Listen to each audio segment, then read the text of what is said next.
Discos duros. En la informática, la unidad de disco duro o disco rígido es el dispositivo de almacenamiento de datos que emplea un sistema de grabación magnética en su mayoría. Cabe destacar que es memoria no volátil. Quiere decir que cuando se quita el suministro eléctrico, la memoria permanece. Cabe recalcar que el disco duro tiene la función de almacenar información. Hay varios tipos: estándar o disco giratorio y disco en estado sólido o SSD. Cada tipo sirve a un propósito. La memoria flash, por ejemplo, es un ejemplo muy pequeño de disco SSD. Discos sólidos para laptops, netbooks, tablets o dispositivos que requieran poca cantidad de almacenamiento y también operar con poca batería, con poca electricidad.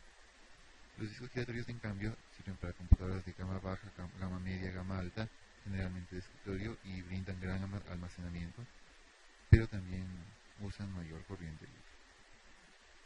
Una breve historia. El primer disco duro fue inventado por IBM en 1956. A lo largo de los años, los discos duros han ido disminuyendo su precio al mismo tiempo que multiplicado su capacidad, siendo la principal opción de almacenamiento secundario para la PC desde su aparición en los años 60. Los discos duros han mantenido su posición dominante gracias a los constantes incrementos de densidad de grabación que se han mantenido a la par de las necesidades de almacenamiento secundario, como memoria RAM, cachés, etc. Los tamaños han variado mucho, desde los primeros discos de IBM, en los cuales teníamos un costo aproximado de $10,000 por 5 megabytes de información. La diferencia de los modelos actuales de 3.5 pulgadas para PC y servidores y 2.5 pulgadas para dispositivos portátiles han ido disminuyendo su costo hasta llegar, por ejemplo, a un disco duro portátil con 8 GB por segundo de velocidad, de 4 TB de velocidad, por alrededor de unos $200, ¿no? Además, se emplean distintas interfaces, todas estandarizadas. Al principio eran interfaces IDE, ATA o PATA, ¿no? SSI para servidores. Desde los 2000 en adelante han ido masificándose el uso de los seriales ATA, o sea, conexiones SATA, ¿no? Además, canales de fibra óptica empleados en servidores, ofreciendo una velocidad de hasta 8 gigabits por segundo. Para ser utilizado por el sistema operativo, para ser leído, debe estar siempre el disco duro dividido en sectores, capas, ya lo veremos a continuación. Hay dos tipos principales, ¿no? Los discos duros de estándar, que usan un plato giratorio, y los discos duros que están en estado sólido. Los discos sólidos no tienen componentes mecánicos móviles, lo que redunda en menos energía disminuida a calor, en menos capacidad de consumir electricidad. Esos sí son más costosos, ya que su elaboración demanda más recursos. Son más rápidos, ¿no? Además contienen menor capacidad respecto a los discos giratorios. El componente principal es un controlador de memoria, ya que se puede decir que un disco en estado sólido es una superposición, una suma de varias memorias flash. A diferencia de los discos duros de estándar con plato giratorio, tienen, como su nombre lo dice, pues un plato giratorio, más o menos haciendo una analogía al funcionamiento del tocadiscos con un disco LP, ¿no? Por ejemplo, actualmente tenemos discos de 80 gigabytes, entre $60 a 16 terabytes, los más modernos, ¿no? Mayor capacidad, obviamente mayor costo. Las partes principales de este disco son los platos giratorios, en los cuales se almacena magnéticamente la información, el motor que hace girar la misma, otro motor lineal que hace girar la cabeza lector, que es donde se encuentra un dispositivo que lee y escribe mediante campos magnéticos que están en el disco, ¿no? El disco duro es un dispositivo encargado de almacenar grandes volúmenes de información mediante un sistema electromagnético de lectura-escritura. Sobre un brazo se encuentra un electroimán, esa es la cabeza lectora, pues. Se activa para grabar bits, ceros y unos en los discos. Y se lo lee al interpretar la corriente eléctrica producida al alimentar el disco, es una reflexión, pero de corriente eléctrica. ¿Cuál es su funcionamiento? Dentro de un disco duro hay varios discos de aluminio recubiertos con una capa de partículas de hierro, entre 2 y 4 discos, que son concéntricos y giran todos a la vez. El cabezal es un dispositivo de lectura-escritura como una aguja de un tocadiscos, ¿no? Es un conjunto de brazos alineados verticalmente que se mueven hacia adentro o fuera según convenga, todos a la vez, usando un motor lineal. En la punta de dichos brazos están las cabezas de lectura-escritura, que gracias al movimiento del cabezal pueden leer todas las zonas, sectores, pistas y clústeres. ¿Qué son? La información se almacena en sectores y pistas, siendo un clúster un grupo de pistas, un grupo de sectores por pista, ¿no? Una pista es concéntrica en un sector radial. Ahí se puede observar un esquema de cómo funcionan las cabezas respecto al disco. Cada plato tiene dos caras. Es importante que se note, ya que es necesaria una cabeza de lectura escritura para cada cara. No es una cabeza por plato, sino una por plato. Pues. Si se mira el esquema, el cilindro, cabeza y sector que acabamos de ver a primera vista se ven 4 brazos, pero en sí cada brazo es doble, ya que tiene 2 cabezas, una para cada plato, para cada superficie del disco. Las cabezas de lectura escritura son el sistema principal del disco duro, ya que estas leen y escriben la información mediante la polarización de las capas de limadura de hierro, que alberga una formación sencilla, representa ceros y unos. Leído secuencialmente puede ser el código que la computadora necesite. Pues. Las cabezas de lectura y escritura nunca tocan el disco, sino que pasan muy cerca, digamos unos 3 nanómetros. Si alguna llega a tocarlo, causaría muchos daños en el disco debido a lo rápido que giran los platos. Después, si giran a 720 revoluciones por minuto, se podría decir que un punto ubicado a un extremo o al borde de uno de los discos se mueve a una velocidad de 120 km por hora. Los discos duros son, pues, la memoria masiva que alberga todo lo que necesita una computadora, ya sean sus programas, instrucciones, información, datos, el sistema operativo, drivers, controladores, etc.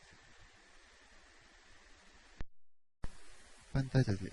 Como cualquier otra pantalla, una pantalla LED es un dispositivo de salida de información.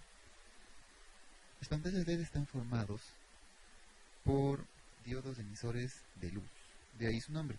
Consumen poca energía respecto a las pantallas LCD y con respecto a las pantallas de plasma.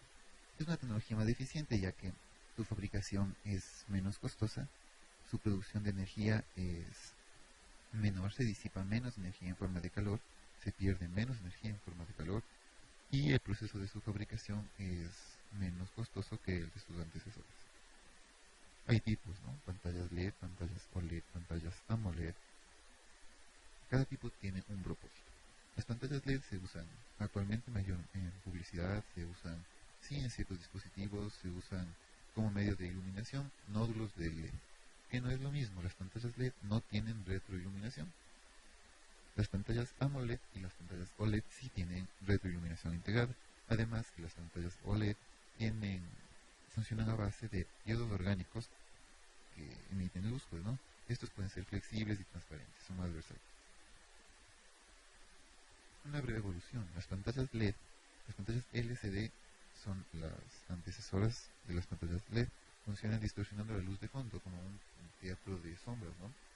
Cada una tiene un color, cada píxel, ¿no? Y este distorsiona o impide el paso de la luz.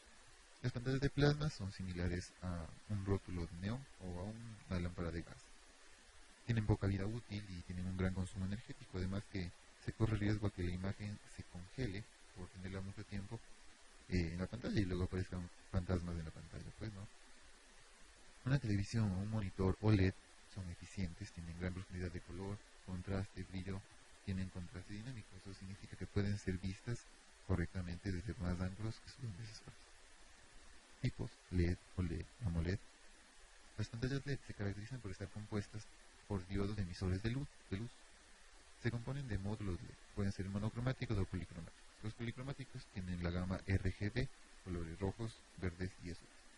Entre ellos forman los colores reales, pues. No integran retroiluminación. Además, usan una cantidad mínima de electricidad para funcionar y tienen mucho más tiempo de vida que las pantallas anteriores, ¿no? Se usan en exteriores a gran escala, se usan también como iluminación y se usan también, obviamente, como pantallas.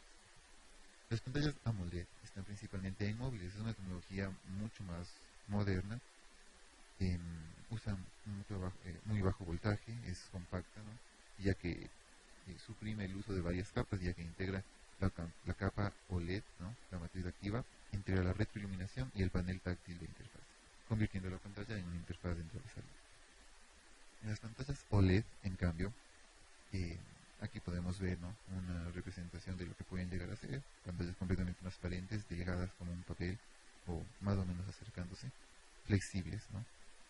Las pantallas compuestas por diodos OLED se basan en una capa electroluminiscente formada por una película de componentes orgánicos, y aquí su diferencia. Se los puede usar en cualquier ámbito, móviles, monitores, iluminación, entre otros.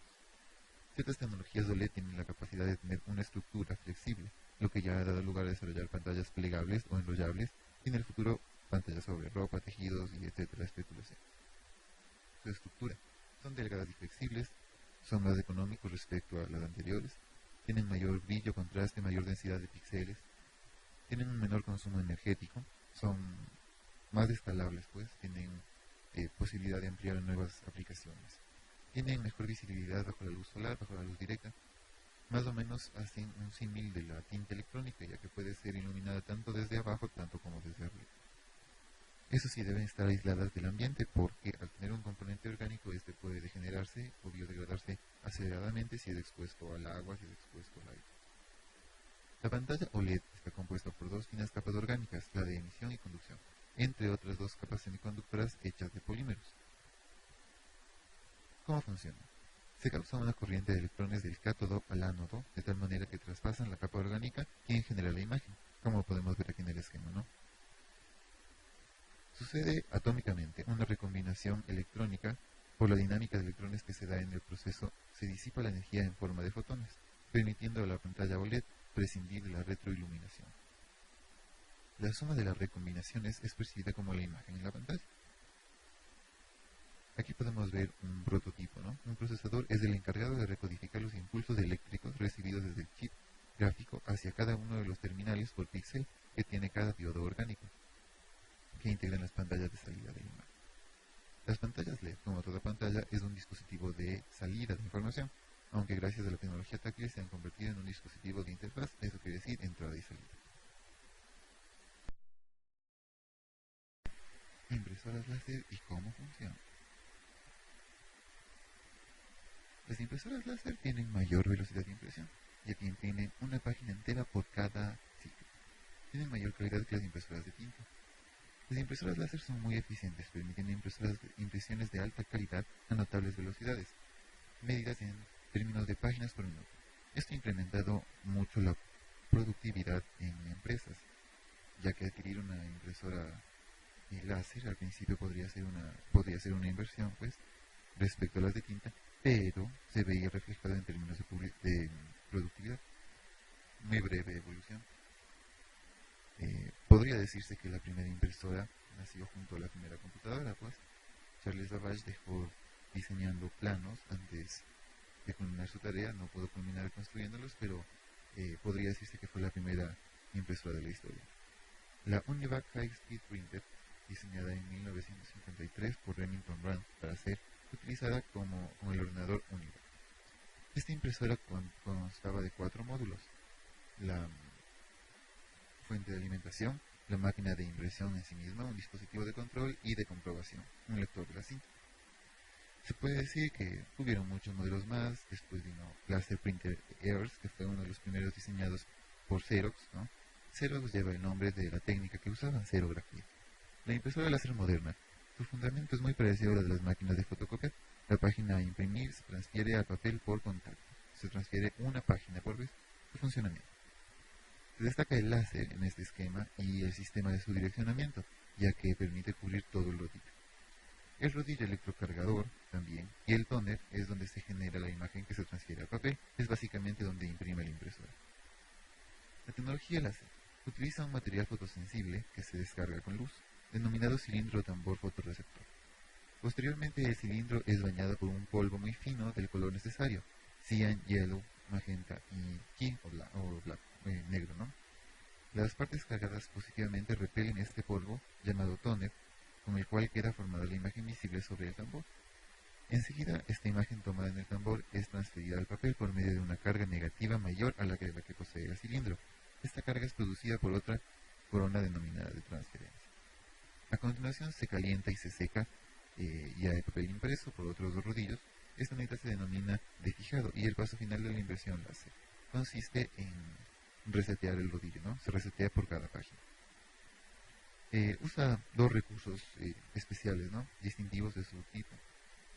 La xerografía es una técnica que a una superficie cargada con electricidad estática en forma uniforme es adherido un polvo llamado tóner, ¿no? Tinta en polvo, en ciertas áreas. Este proceso funciona mediante la luz, es cargado fotosensiblemente, pues el cilindro, entonces donde tiene carga se adhiere el tóner, donde está el tóner luego pasa a ser adherido por una carga mayor al papel y este en sí es ya la impresión.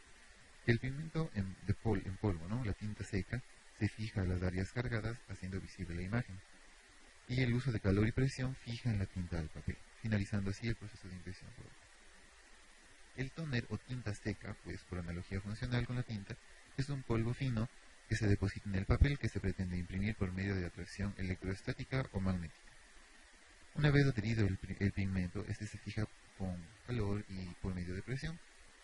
Las impresoras láser son más eficientes, son más rápidas y eso sí, los refits, ¿no? Los toners son un poco más costosos que los cartuchos de tinta respecto a las impresoras convencionales.